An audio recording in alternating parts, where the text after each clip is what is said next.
ব্যথাযুক্ত ক্লান্ত শরীরটা ফ্লোরে পড়ে আছে বেলির। আজকেও মার খেয়েছে সে ইরফানের হাতে, তবে আজকের মারের পরিমাণটা একটু বেশিই ছিল। আজ বেলির অপরাধ ছিল সে রুবির বেডটি দিতে দেরি করে ফেলেছে। রুবি বেলির সতীন, বেলির স্বামী ইরফানের দ্বিতীয় পক্ষ। সে বড়লোক ঘরের মেয়ে রুবি, ভালোবেসে বিয়ে করেছে ইরফানকে, এটা জানা সত্ত্বেও যে ইরফান বিবাহিত। রুবি এমন একজন নারী যে কিনা কোনো পয়েন্ট বাদ রাখে না, যে পয়েন্ট অনুযায়ী ইরফান বেলিকে মারতে পারে। প্রতি পদে পদে নানা রকম মিথ্যা কথা বলে বেলিকে মার খাওয়ায় রুবি। বেলি সবটাই মুখ বুজে সহ্য করে নেয়। বেলির প্রতিবাদ করার মতো সেই শক্তি আর সাহস নেই। রুমের ফ্লোরে শুয়ে থেকে ব্যথায় ছটফট করতে থাকা বেলিকে দেখার মতো কেউই নেই এই বাড়িতে। তবে কাজের মেয়ে মিনু একবার এসে ধরে ওঠায় যখন ইরফান বেলিকে এইভাবে মেরে রেখে যায়। আজকেও ব্যতিক্রম কিছু ঘটেনি। ইরফান রুবিকে নিয়ে চলে যাওয়ার পর মিনু দৌড়ে গিয়ে এসে রুমে ঢোকে। গায়ের ওড়নাটা সাইডে পড়ে আছে। হলুদ সুতির জামার উপরে রক্তের হালকা ছোপ ছোপ দাগ হয়ে গেছে। পুরো শরীর ধরে কুঁচকে শুয়ে থাকা বেলিকে দেখে মিনুর চোখেও পানি চলে আসে। এদিক সেদিক তাকিয়ে মিনু বেলিকে তুলে খাটে নিয়ে বসায়। বেলির ফর্সা গালগুলোতে ইরফানের হাতের 5 আঙুলের ছাপ পড়ে আছে। নাক মুখ দিয়ে লালা চলে আসছে। পুরো মুখটা ফুলে আছে তার। কোনো সুস্থ মস্তিষ্কের মানুষ কখনো এভাবে বউ পেটায় না, তার উপর হয় যদি উচ্চশিক্ষিত। মিনু বেলির চোখ মুখ মুছে দেয়। ভাবি, জামাটা খুলেন, রক্তগুলি মুইছা দিই, দিয়া স্যাবলন লাগাই দিমু। লাগবে না মিনু, চলো রান্নাঘরে যাই, ওনারা এসে খাবেন তো। আপনার কি মাথায় সমস্যা? এই শরীর নিয়ে রান্নাঘরে যাইবেন আর তারা আজকে বাহিরে খাইব, এত অস্থির হইয়েন না। ও, আপনি জামা খুলেন, আমি গরম পানি নিয়ে আসি। মিনু গরম পানি আনতে গেলে বেলি ঠুকরে কেঁদে দেয়। কি বেলি কি হয়ে গেল? বাবা ভালোবেসে বেলি ফুল ডাকত, আর আজ সেই বাবার আদরের মেয়েটা স্বামীর ঘরে এসে সতীন নিয়ে সংসার করে আর প্রতিদিন নির্মমতা সহ্য করে। বেলির মুখ দিয়ে তখন একটা কথাই বেরিয়ে আসে, বাবা আমাকে নিয়ে যাইতো তোমার সাথে। এরই মাঝে মিনু গরম পানি দিয়ে নিয়ে চলে আসে। দেখে বেলি সেভাবেই বসে আছে। মিনু কাছে গিয়ে বসে। ভাবি, ও ভাবি। কি ভাবেন? দেখি জামাটা খুলেন। মিনুর কথায় জামাটা খুলে বেলি বুকের উপরে জামাটা ঢেকে দিয়ে রাখে সে। মিনু পেছনে গিয়ে হুক খুলে দেয়। হুক খুলতে গিয়ে আতকে ওঠে সে। এইভাবে বুঝি কেউ কাউকে মারে? আজকে মারছে বেল্ট দিয়ে। মিনু ক্ষত স্থানে হাত দিতেই বেলি নড়ে চড়ে ওঠে। মিনু বুঝে যায় যে তার ভাবির ব্যথা করছে। গরম পানি দিয়ে হালকা চেপে চেপে পুরো ক্ষত স্থান থেকে রক্ত সরিয়ে দেয়। তারপর ওয়েন্টমেন্ট লাগিয়ে দেয় সে।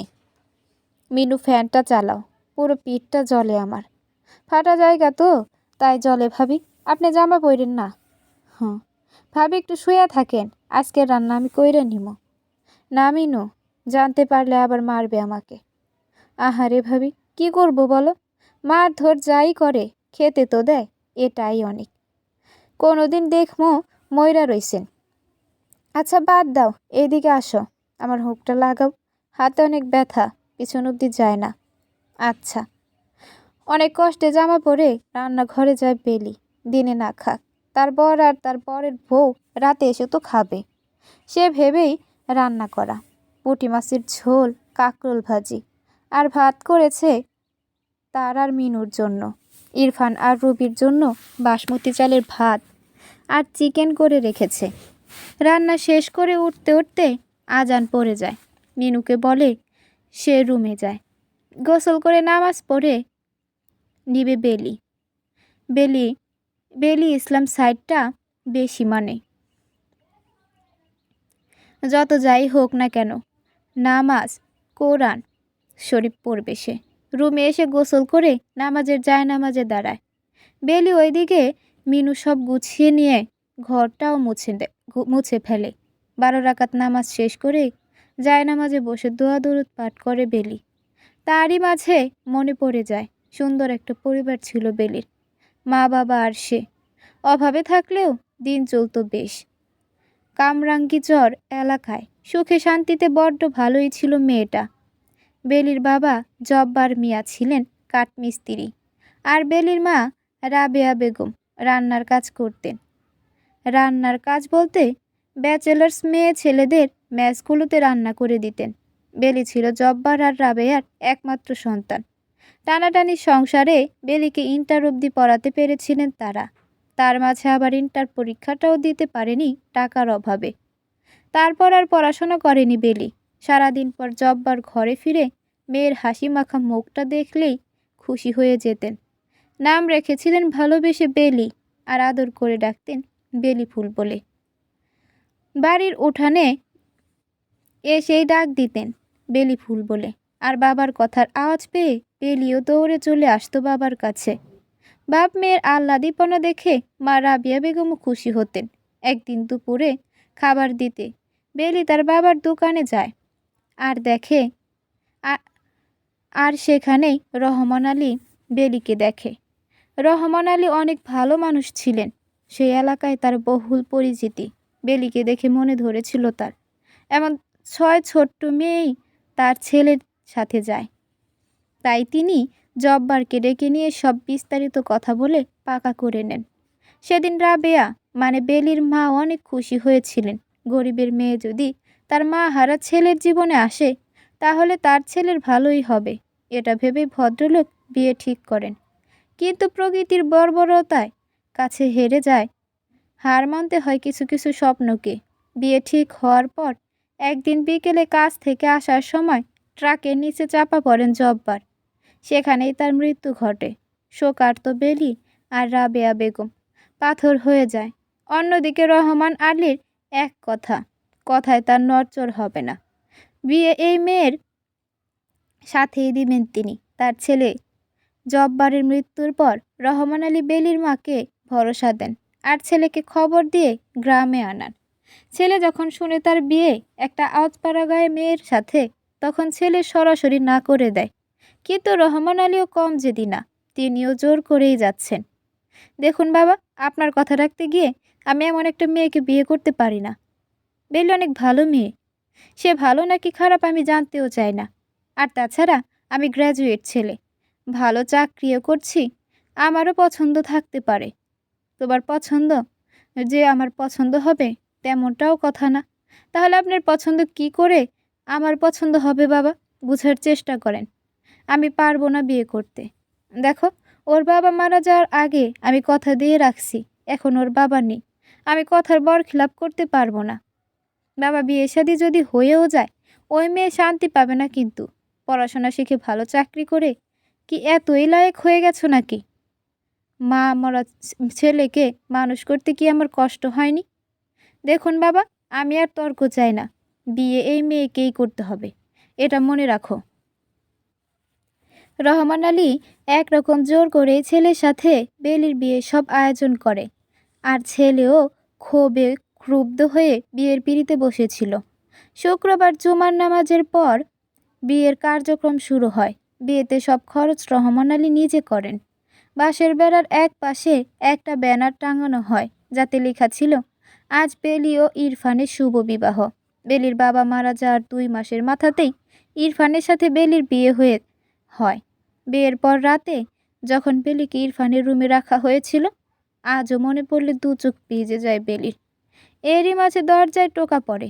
ধ্যান ভেঙে দরজার দিকে তাকায় বেলি। মিনু দাঁড়িয়ে আছে দরজার কাছে। কিছু বলবা মিনু?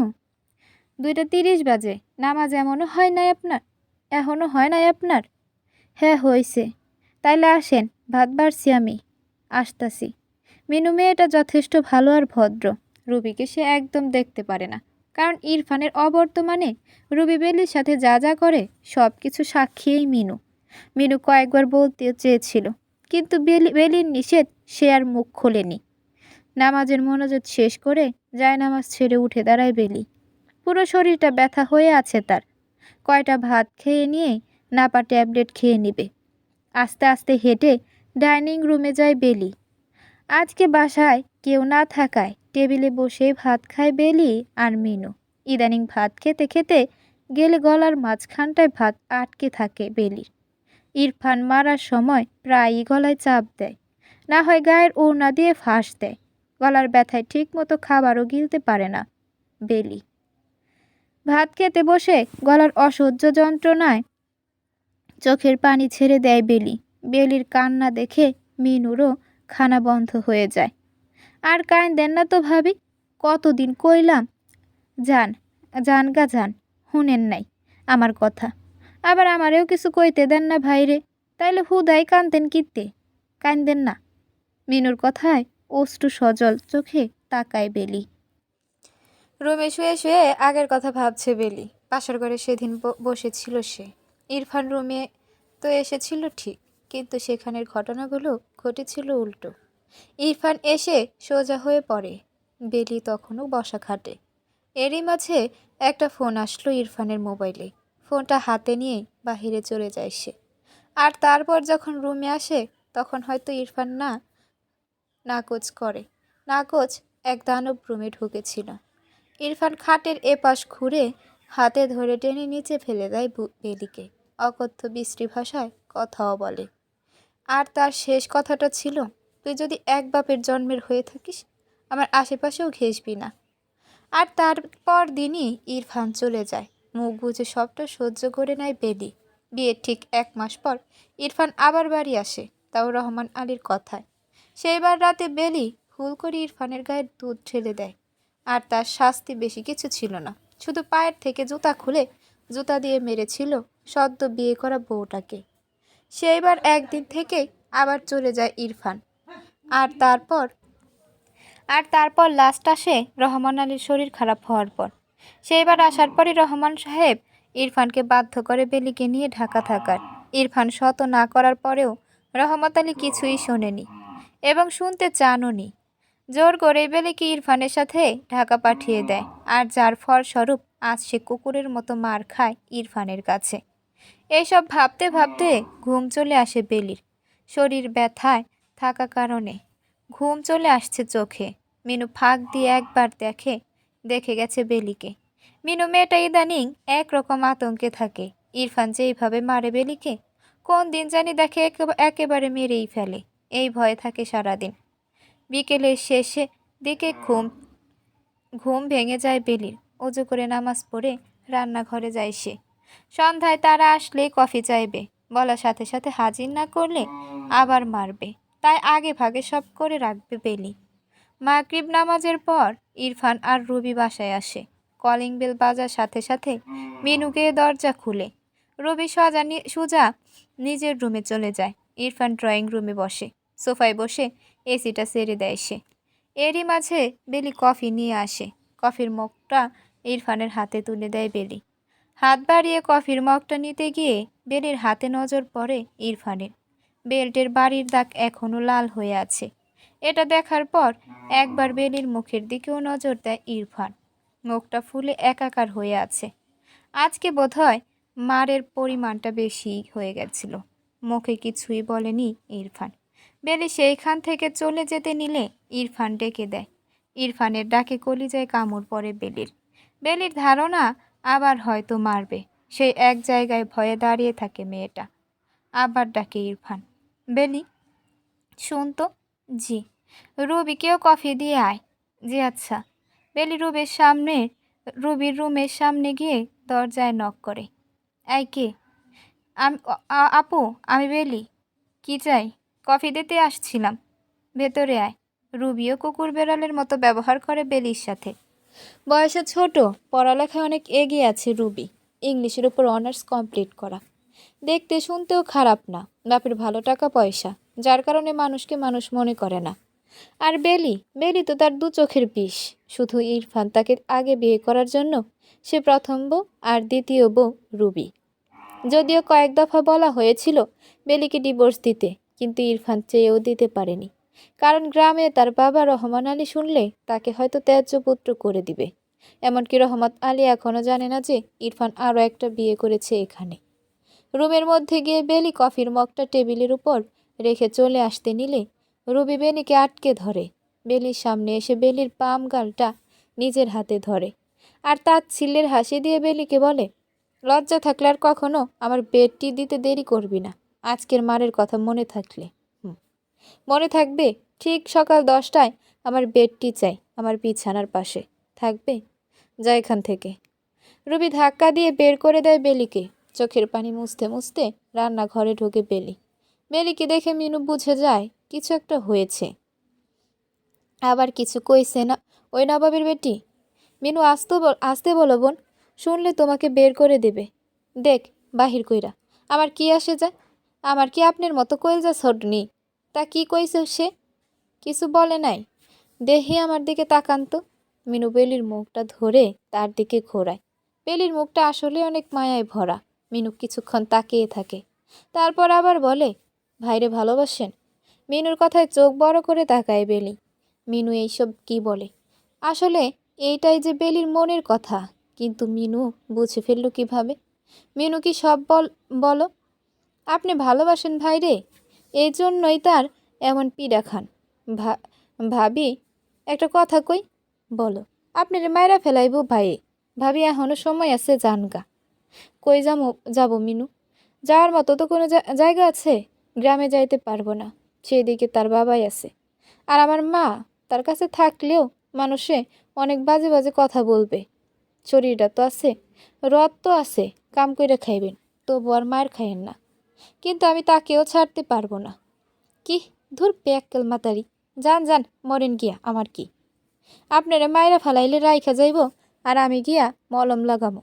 হাই রে ভালোবাসারে, ফিসা মারি এমন ভালোবাসার কফালে। মিনু রেগে রেগে বক বক করতে করতে কাজে মন দেয়।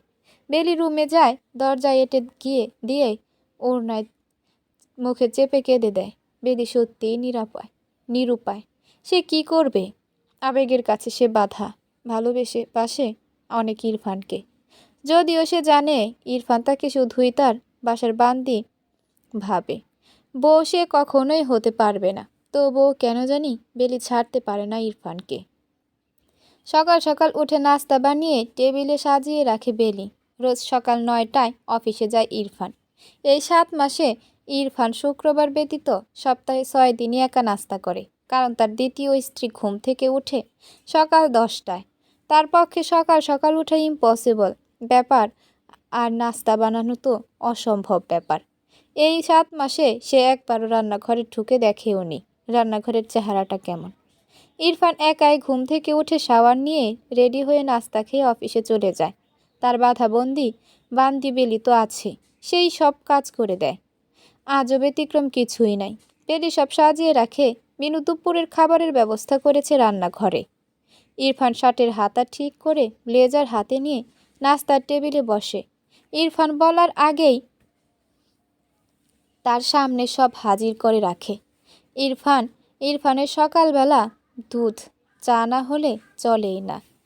আর বেলি চা কফি দুটোই ভালো বানায়। যদিও ইরফান কখনো প্রশংসা করেনি এই সবের, তবে সেও মানতে বাধ্য হয় যে হ্যাঁ, বেলি চাটা ভালোই বানায়।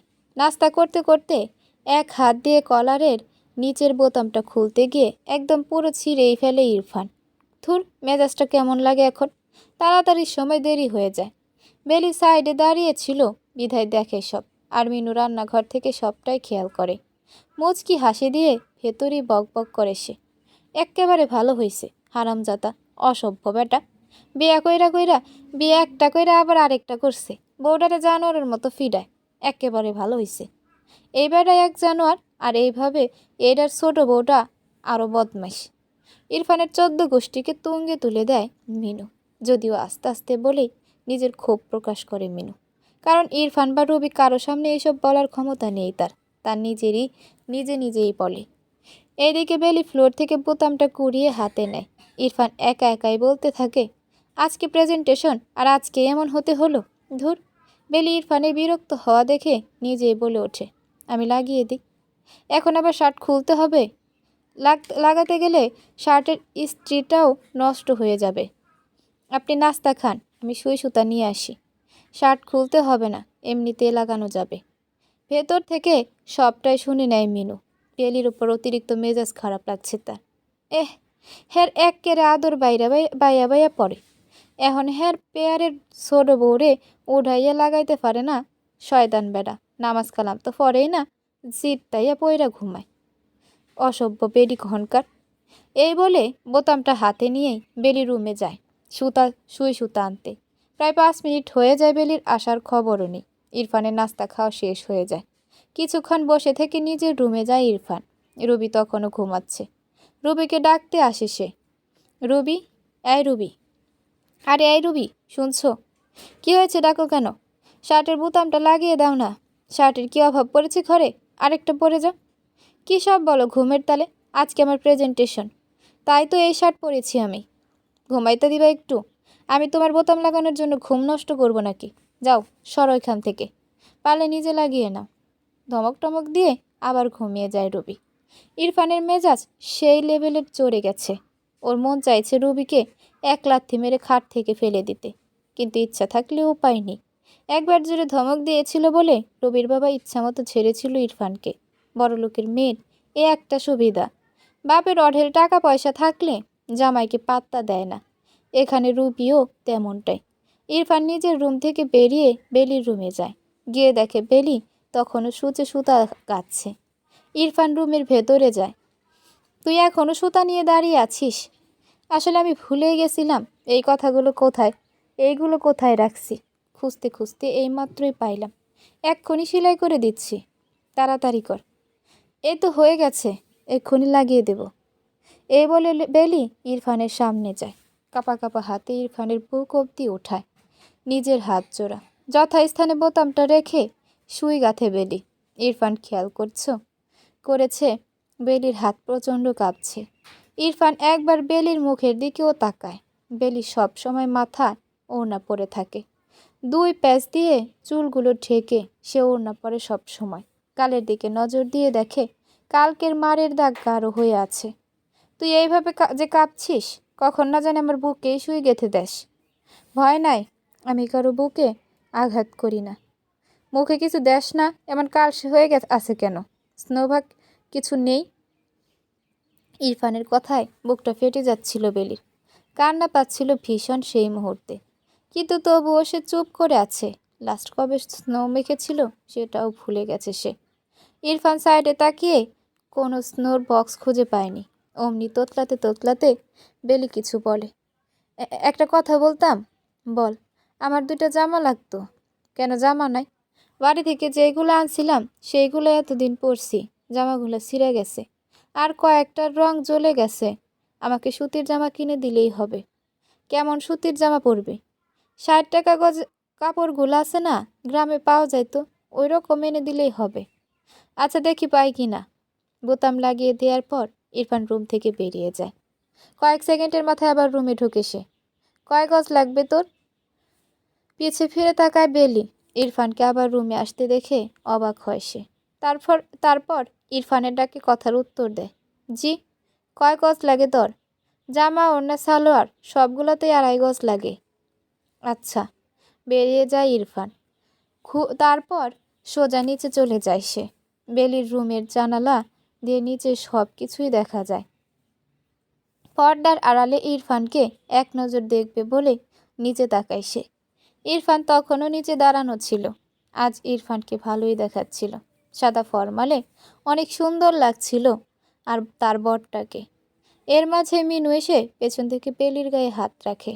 কিছু বলবা মিনু? আপনি মানুষ হইবেন কবে? মানে? ফিডা খাইতে খাইতে কি লজ্জা শরমের মাথা খাইছেন আপনি? কি হয়েছে বলবা তো? কি দরকারটা ছিল ভাইয়ের জামার বোতাম লাগানোর? আমি তো দরকার দেখলাম না। আমি তো দেখছি। এখন হের ছোট বউ কই, যখন প্রয়োজন পড়ে তখন আপনার কাছে আহে, আর ছোট বউয়ের কান কথা হইন না আপনার ঘুমুর ঘুমুর লাগায়। বেটা বজ্জাত কহনকার। থাক না মিনু, মানুষটার আজ অফিসে কি জানি আছে, আর আমি মনের মধ্যে হিংসা রাখতে পারি না। বাদ দাও। আমি যে কই আপনি ব্যাককাল মাতারি, কথাটা আমি ভুল কই না। আপনি আসলেই ব্যাককাল। তো যান, এখন আপনি সতীনের বেডটি লইয়া যান, নবাবজাতি বিছানায় নইয়া চা পান করব। মিনু কোনো দিন জানি সব শুনুক গা, তাতে আমার কি, আমি ডরাই না কাউরে। এই বলে মিনু রুম থেকে বের হয়ে যায়। আর বেলিও কফি নিয়ে রুবির রুমে যায়। দরজায় নক করার পর রুবি ভেতরে যেতে বলে। রুবি তখন বিছানায় বসেছিল। বেলিকে দেখে রুবি একটা হাসি দেয়। রুবির ভেজা চুলগুলো বেলির ভেতরটাকে ফালা ফালা করছিল। তাড়াতাড়ি কফির মগটা রেখে বেরিয়ে যেতে নিলে রুবি ডাক দিয়ে বসে, যাস কই তুই? আমি কি বলছি যেতে? কিছু লাগবে নাকি? আমার ভেজা চুল তো সহ্য হয় না। কোনটা? হাতে কাজ তো, তাই আর কি। আফসোস লাগে তোর জন্য। তোর বোর আমারও বোর, ফারাক হচ্ছে তোর বোর আমাতে মতো, আর তোকে দেখতেই পারে না। প্রতি রাতে সে আমাতে লেপ্টে থাকে, আর প্রতি রাতে তুই একা ঘরে কাতরাস। আফসোস লাগে রে বড়, আফসোস লাগে তোর জন্য। আমি আসতেছি, কফিটা খেয়ে নিন। এই বলে বেলি রুম থেকে বেরিয়ে যায়। দৌড়ে নিজের ঘরে এসে বিছানায় পুর হয়ে পড়ে। বুকে হাত দিয়ে মুখে বালিশ চেপে চিৎকার করে কাঁদে বেলি।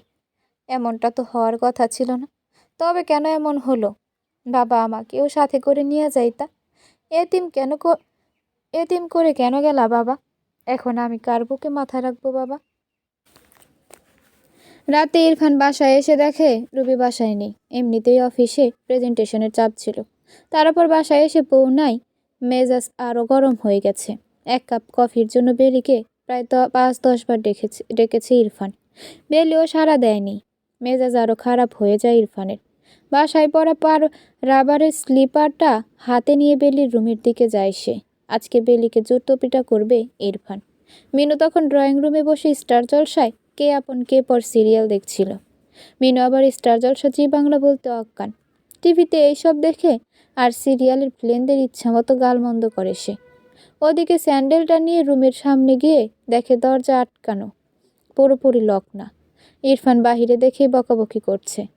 নবাব যদি দরজা দিয়ে আরাম করতেছে, আজকে ওর আরাম ছুটাবো আমি।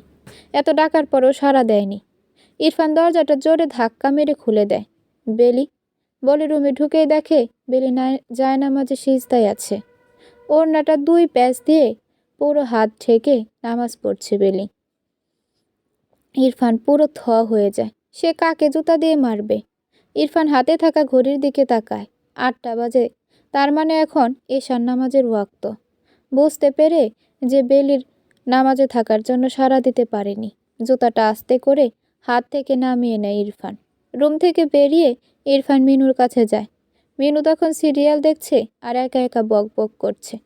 কেমন অসভ্য মাতারি, জবারে কেমনি কথা শোনায়। আহারে জবা, মাইয়াডা কামের মানুষ দেখে কি হইছে? হ্যার তো এখন এই বাড়ির এই বৌদি না ফৌদি, এ মাতারিটা আসলেই খারাপ।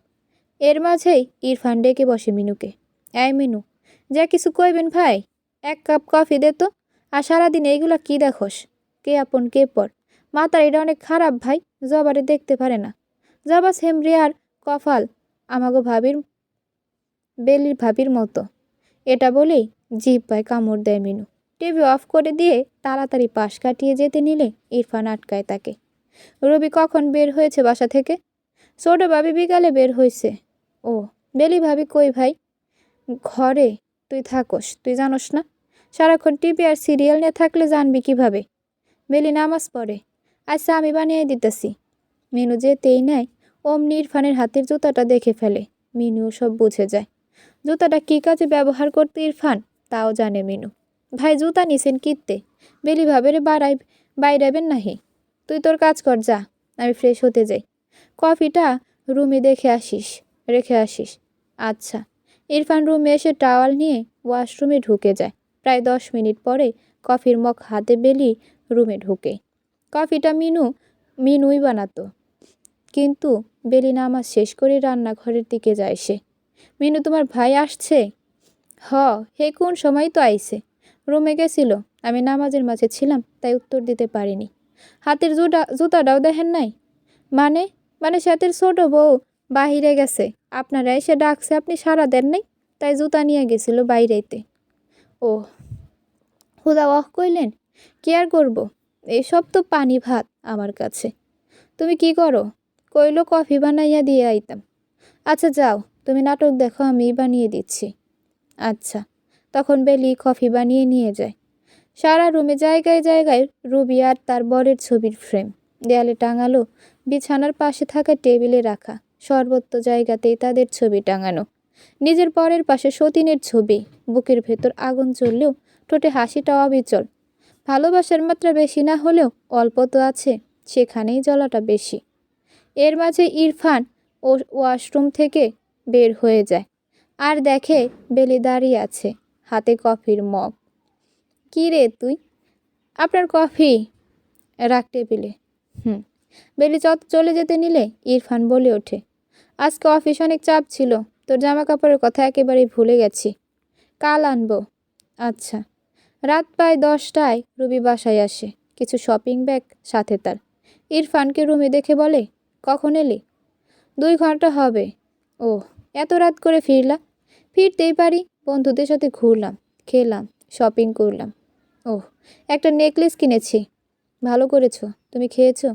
না, তোমার জন্য অপেক্ষা করছিলাম। ও, তাহলে খেয়ে নাও, আমি খেয়ে আসছি।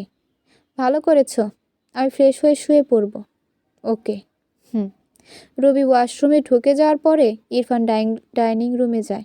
বেলি টেবিল সাজাচ্ছিল সেখানে। প্লেট একটা দে, আরেকটা সরা।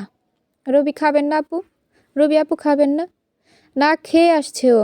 জি আচ্ছা। খেতে বসে যায় ইরফান। বেলি ভাত বেড়ে 2 রকমের ভাজি, মুরগির ঝোল সব সামনে এগিয়ে দেয়। ভাতে হাত দিয়ে বেলির দিকে তাকায় সে। পাশে দাঁড়িয়ে টুকিটাকি নাড়াচাড়া করছিল সে। বেলির হাতগুলো ইদানিং কাঁপে। তুই খাইছিস? পরে খাবো নে। কোন পরে খাবি? আপনি খেয়ে যান, আমি আর মিনু খেয়ে নিব নে। আর কিছুই বলেনি ইরফান, চুপচাপ খেয়ে যায় সে। রুমে গিয়ে দরজা আটকে দেয় ইরফান। পরদিন সন্ধ্যার পর ইরফান বাসায় এসে আগে বেলির রুমে যায়। তখন বেলি কোরআন শরীফে ইয়াসিন সূরা পাঠ করছিল। ইরফান রুমে গিয়ে কিছুক্ষণ দাঁড়িয়ে থেকে বেলি বলে ডাক দেয়। ইরফানের ডাকে এদিক ফিরে যায় সে। কোরআন শরীফ বন্ধ করে মনোযোগ দিয়ে উঠে যায় বেলি। কিছু বলবেন? এই নে তোর কাপড়। আচ্ছা, সাথে স্নোয়ার তেলও রাখা আছে। শুধু জামার কাপড় চাইছিলাম। এত কিছু আনলেন যে? বানাবি কোথায় এগুলি? মিনুর কাছে দিয়ে দেব, ও সেলাই করে আনবে। আচ্ছা, তাহলে এই টাকাটা রাখ, সেলাইয়ের টাকা দিয়ে দিস, পরে চেয়ে নেব নে। রাখ এখন, পরে নাও থাকতে পারে। টাকাটা দিয়ে রুম থেকে বেরিয়ে নিজের রুমে যায় ইরফান। রুবি তখন পায়ের উপর পা তুলে ম্যাগাজিন পড়ছে। ইরফানকে দেখেই শুরু করে, ইদানিং কি ভালোবাসা বেড়ে গেছে নাকি? মানে, বাসায় এসে বড় বউয়ের ঘরে ঢুকে গেলে? তাই বলছিলাম আর কি। ওর জন্য কয়টা জামা কাপড় এনেছিলাম, ওইগুলাই দিতে গেছি। বাহ বাহ, আবার জামা কাপড়ও আনো নাকি? এত কথা কেন বলতেছো রুবি? কি এত কথা বললাম? তুমি কেন যাবা ওই ঘরে? হ্যাঁ, কেন যাবা? রুবি, এই পুরা বাসাটাই আমার, ওকে? তো তাই বলে তুমি ওই শালির রুমে যাবা? রুবি, বড্ড বেশি করতেছো কিন্তু। রুবির প্রচণ্ড পরিমাণ মেজাজ খারাপ লাগে। তার কথা হলে বেলিকে কিছুই দেওয়া যাবে না। ইনফ্যাক্ট সে একেবারেই বেলিকে বের করে দিতে চায়।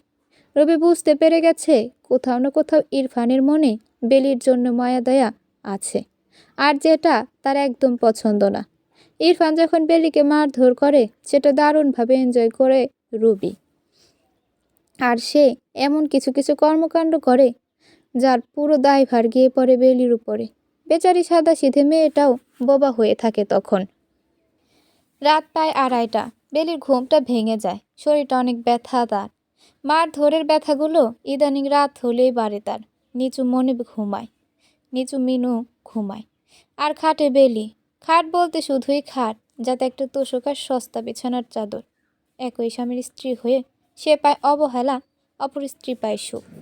রবির খাটে দামি ম্যাট্রিক্স, বেডশিট, কোনো কিছুর অভাব নেই।